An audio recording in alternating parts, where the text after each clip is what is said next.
ఇంకో పిల్ల అక్కడ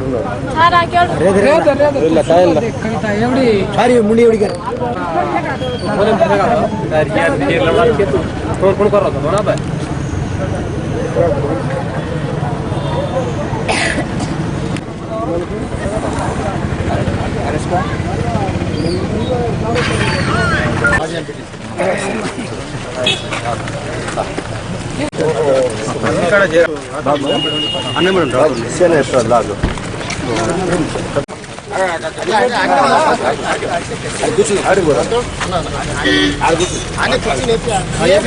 బాబు తొక్కోబాకండి మనం చాలా లిమిటెడ్ కొన్నాం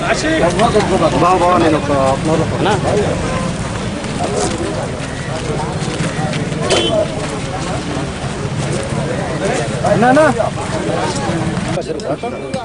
అన్న మీరు సైడ్ ఇవ్వండి అన్న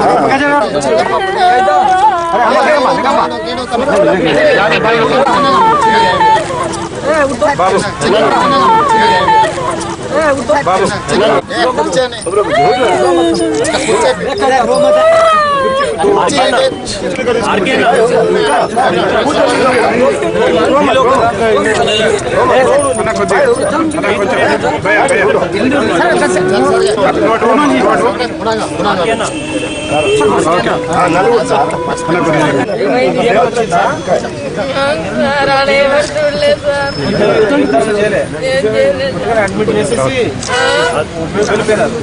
మందులు కూడా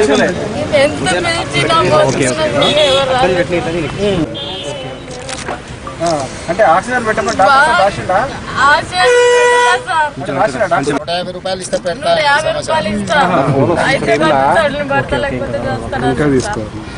అయితే సర్లే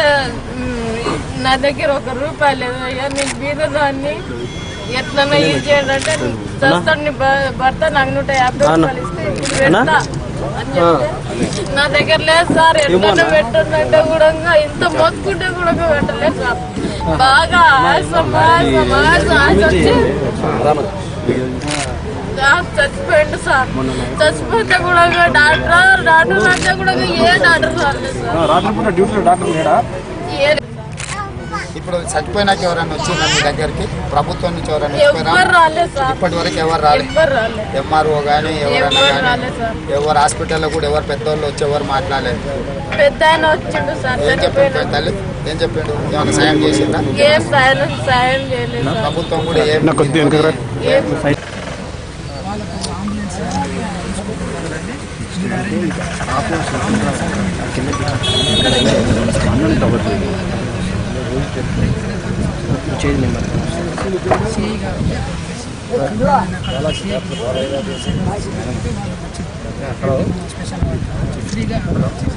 అంతేగాని సరే తండలోనే తీసుకోవాలి సార్ ఆర్థిక స్తోమత లేకపోవడం వల్ల ప్రభుత్వం ఇక్కడ చేసింది కానీ యాక్చువల్గా కులాచార ప్రకారం మా గోత్రం మొత్తం కూడా సార్ ఆ కార్యక్రమం అయిపోగానే స్నానం చేసి వాళ్ళందరూ కూడా మైదా దించుకోవాలి తీసుకున్న తర్వాతనే మా దాంట్లో చూపు అనేది సంబంధించి నేను సాయం చేస్తాను 6వ తరగతి లోకల్గా మాత్రం మాట్లాడి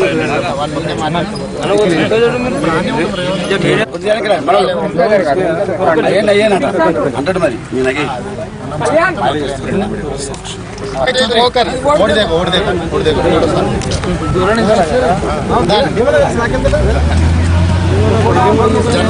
సోదరు అందరూ వస్తారు అన్న చెగురా నువ్వు ఫోన్ తీయడా అన్న ఫోన్ తీసుకో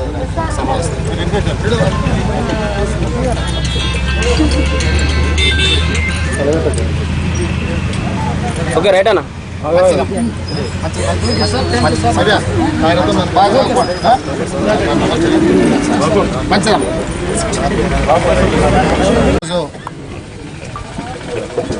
గిరిజన సోదరీమణికి వచ్చిన కష్టం తెలంగాణ రాష్ట్రంలో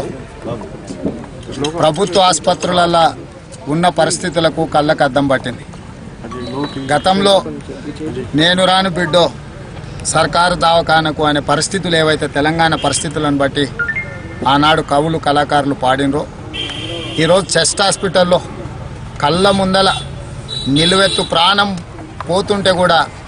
150 రూపాయలు ఇస్తే తప్ప ఆక్సిజన్ పెట్టననే పరిస్థితిలో వస్తే ఈరోజు ముఖ్యమంత్రి గారు చెప్తున్నారు 2.5 సంవత్సరాల నుంచి నా రాష్ట్రంలో అసలు అవినీతే జరగలేదు, అవినీతి రహిత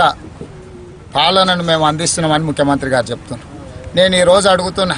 కృష్ణానాయక్ అనే ఒక గిరిజనుడు వాళ్ళ భార్య కుటుంబ సభ్యులు 4 చిన్న పిల్లలు ఉన్న కుటుంబం నుంచి వస్తే